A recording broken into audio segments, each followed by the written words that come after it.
তোমরা কি জানো যে ডাইনোসররা পৃথিবীতে বাস করার অনেক আগে থেকেই কিছু প্রাণী এই পৃথিবীতে থাকতো?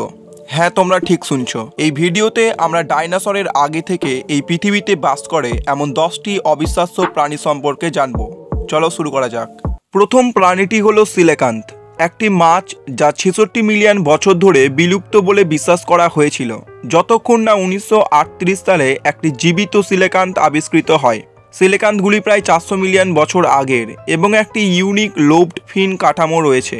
সিলেকান্থগুলি থেকে ভার্টিব্রেট এভলিউশন সম্পর্কে অনেক ধারণা পাওয়া যায়। দ্বিতীয় প্রাণীটি হলো ক্রিনয়েড, যাকে সামুদ্রিক লিলিও বলা হয়।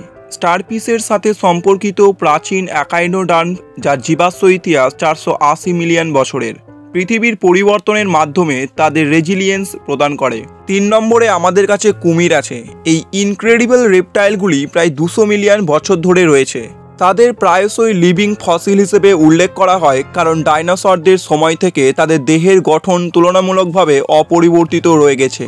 কুমির হলো এপেক্স প্রেডেটর এবং তাদের ইকোসিস্টেমে একটি ভাইটাল রোল পালন করে। 4 নম্বরে রয়েছে হর্সু ক্র্যাব। এই ফ্যাসিনেটিং প্রাণীগুলি প্রায় 450 মিলিয়ন বছর ধরে রয়েছে, যা তাদের ডাইনোসরের চেয়ে 200 মিলিয়ন বছর পুরনো করে তুলেছে। তাদের কঠিন সেল এবং ইউনিক নীল রক্ত তাদের সত্যিই বিশেষ করে তোলে। তাদের প্রায়শই লিভিং ফসিল বলা হয়, কারণ তারা সময়ের সাথে খুব কম পরিবর্তিত হয়েছে। 5 নম্বরে রয়েছে জেলিফিশ। এই জিলাটিনাস প্রাণীগুলি 500 মিলিয়ন বছরেরও বেশি সময় ধরে আমাদের মহাসাগরের মধ্যে রয়েছে। তারা পৃথিবীর প্রাচীনতম জীবন্ত প্রাণীদের মধ্যে একটি এবং একাধিক মাস এক্সটিংশন থেকে বেঁচে গেছে। তাদের সাধারণ শারীরিক গঠন তাদের অবিশ্বাস্যভাবে স্থিতিস্থাপক করে তোলে। তারা নিখুঁতভাবে পৃথিবীর পরিবর্তনশীল জলে নিজেদের অ্যাডপ্ট করেছে। নম্বর 6 হলো ল্যাম্প্রে, একটি প্রাচীন চোয়ালবিহীন মাছ যা প্রায় 360 মিলিয়ন বছর ধরে বিদ্যমান। তাদের সাকার লাইক মাউথ এবং প্যারাসাইটিক ফিডিং হ্যাবিটের জন্য পরিচিত। ল্যাম্প্রে হলো আকর্ষণীয় প্রাণী যারা বিভিন্ন পরিবেশে বেঁচে থাকার জন্য নিজেদের মানিয়ে নিয়েছে। 7 নম্বরে আসছে নটিলাস। এই সামুদ্রিক মোলাস্কটি প্রায় 500 মিলিয়ন বছর ধরে সাগরে সাঁতার কাটছে। এর সুন্দর স্পাইরাল সেল এবং ইউনিক বোয়ান্সি সিস্টেমের সাথে নটিলাসকে প্রায়শই লিভিং ফসিল হিসেবে উল্লেখ করা হয়। এটি একটি সায়েন্স ফিকশন মুভির মতো কিছু। 9 নম্বরে আসছে সামুদ্রিক কচ্ছপ। এই দুর্দান্ত রেপটাইলগুলি প্রায় 100 মিলিয়ন বছর ধরে রয়েছে।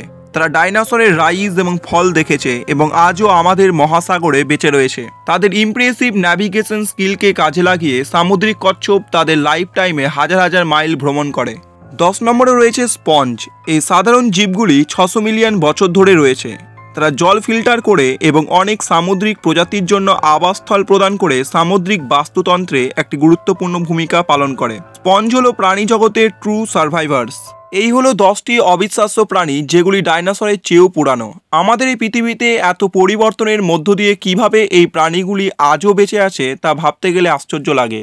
তোমরা যদি এই ভিডিও থেকে নতুন কিছু জেনে থাকো, তবে আরও অ্যামেজিং কন্টেন্টের জন্য লাইক, সাবস্ক্রাইব এবং শেয়ার করতে ভুলিও না। কোন প্রাণীটি তোমাদের সবচেয়ে বেশি অবাক করেছে তা আমাদের কমেন্টে জানাতে পারো। Until next time, stay curious.